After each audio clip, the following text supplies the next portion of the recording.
Si à la rentrée, t'es pas à côté de tes potes, c'est pas un hasard. Et au contraire, ça a peut-être été fait exprès. En gros, pour tout expliquer, en juin, j'ai fait un stage dans un collège. Et durant tout le mois de juin, j'ai aidé les collégiens. Et à la fin, j'ai vu comment on faisait les classes. Alors dans cette vidéo, je vais t'expliquer comment ta classe est faite. Parce que non, ça n'a pas été fait par un ordinateur au hasard. Et avant que la vidéo continue, abonne-toi parce que sur ce compte, je vais te donner toutes les techniques et les méthodes pour que tu aies 18 de moyenne dès la rentrée. Déjà, faut bien s'imaginer que c'est un travail titanesque qui prend littéralement des jours et que tout est fait à la main.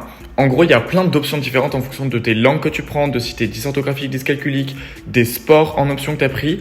Et à partir de ça, chaque élève a une carte, une toute petite carte comme ça, où on écrit son prénom, son nom de famille et on va mettre une gommette en fonction justement de ces options. Une fois que la gommette est mise, on va le mettre dans le tableau et c'est comme ça, avec tous les élèves, toutes les gommettes, qu'on fait les classes une à une. Et tu l'imagines bien, s'ils peuvent décider de tout mettre dans un tableau, bien évidemment que si des fois il y a des groupes d'amis un peu trop turbulents, ils vont les éloigner, comme ça les classes sont plus chill. Donc si tu te fais des bons potes cette année, c'est aussi à toi de te dire, je vais peut-être faire attention pour pas me faire ban.